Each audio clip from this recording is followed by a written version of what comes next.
quake in San Francisco back in 1906.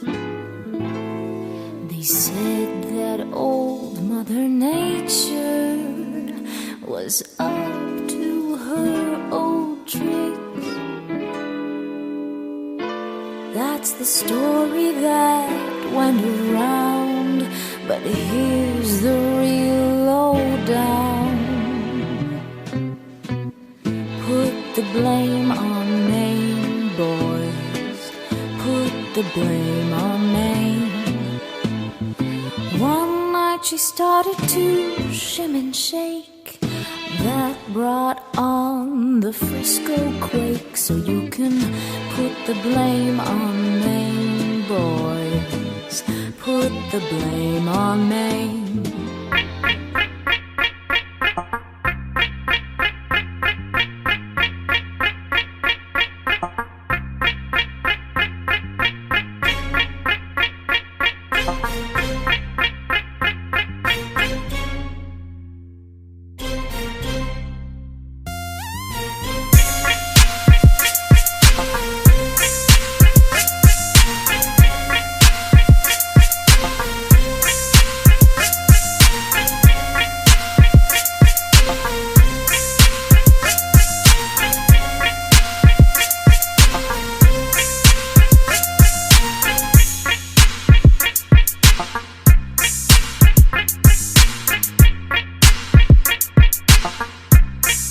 Yes guys, what's going on? So we're with the main man here of British boxing at the moment, the hot guy, Carl Froch. Carl, your evening tonight. First of all, how are you feeling? How are you liking the turnout?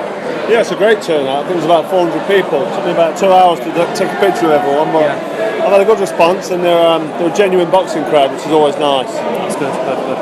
Right now, you're coming off a spectacular knockout win over George Groves. You seal that chapter, but still, George Groves is talking, saying Carl Froch got lucky.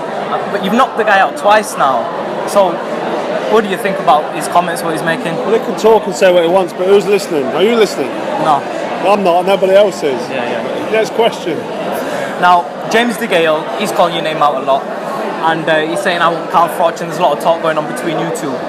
Do you want that fight with James DeGale? Or do you want someone like Julio Cesar Chavez Jr., who also is putting pictures up of you? And obviously there's a lot of talk going on. I spoke to Eddie Hearn recently, and Eddie Hearn was saying that there's talk going between camp of yours and Julio Cesar boxing's a business. James DeGale makes this much, Chavez makes this much. So I think that answers your question.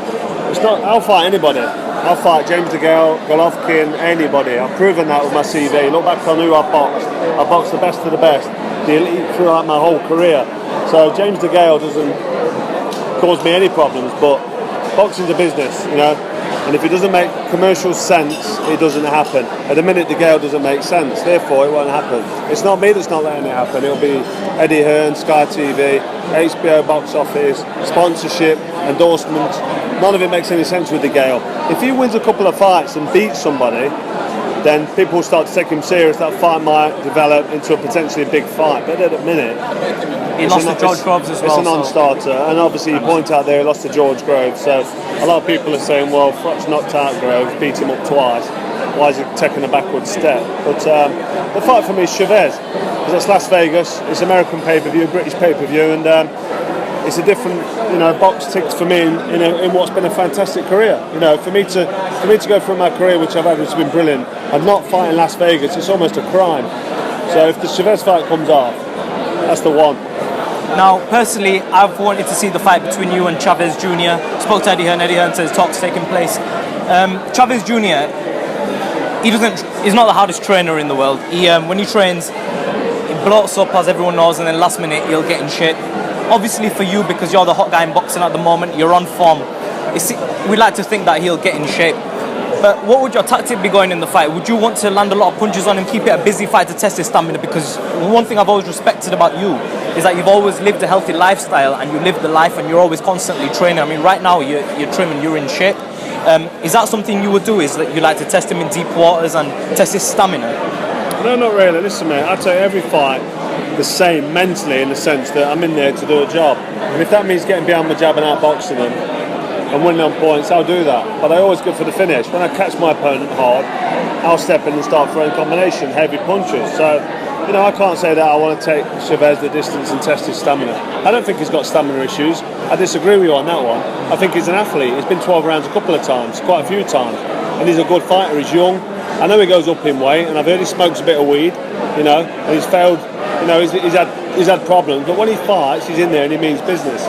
But So, do you know when he fought, like, say, Sergio Martinez, he was very inactive throughout the fight, and then right in the last 2-3 rounds, he started picking up the pace. His lack of punch output, do you not think that was a stamina issue? It could be a stamina issue. It could be the fact that he couldn't get anything going. You know, styles make fights. I've not seen too much of Chavez, to be honest. I'm not a big boxing fan. I don't watch much boxing. I watch a lot of world-class boxing when there's British names involved, and that doesn't happen that often. So, but I'm not going to say Chavez ain't fit. I think he's a fantastic athlete. He's been 12 rounds a few times, and did you see what he did to Martinez in that last round? He put him over heavily. He looked like he had him beat, and he lost the fight on points. So, but don't be underestimating Chavez. Yeah, but you've got a solid granite chin. Granite chin. So I think, like, stylistically, it'd be a good fight because both of you do have solid chins. But moving on from that, Triple G Gennady Golovkin. A lot of people are making a criticism of Gennady Golovkin. He's not fighting anybody of real caliber. He's fighting good fighters, but I mean, he could move up in weight, fight Andre Ward or someone like yourself, but he hasn't done that so far. Andre Ward's got a lot of issues going on at the moment as well.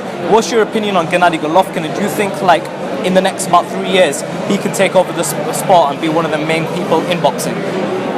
He's not boxed anybody of note where you can say he's going to take over the sport and be the big name in boxing. I mean, you can draw that conclusion if you want, but based on the opponents he's boxed, you can't draw that conclusion.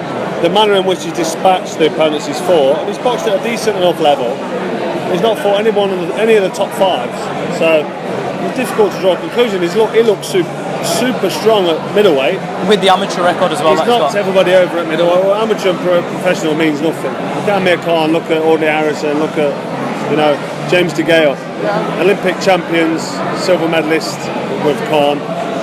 Do you not think Amir Khan's a good fighter, that he's a world champion? Every time Amir Khan's fought anybody in the top five, he's been knocked out. Tell me somebody who's boxed and beat who's ranked in the top five. He fought Louis Clausen coming off a solid win. Louis Clausen knocked out Victor Ortiz flush. Amir Khan came back to beat him. Paulie Malignaggi was a good rank contender when he faced him. Andreas Kotelnik. How many times did what's his name? The last one who doesn't stop talking. How many times has he been beat before Khan fought him? And he's a non-puncher. Who's that? Danny Garcia you're talking about? No, not Garcia. Garcia annihilated him. The American who doesn't stop talking. Paulie Malignaggi.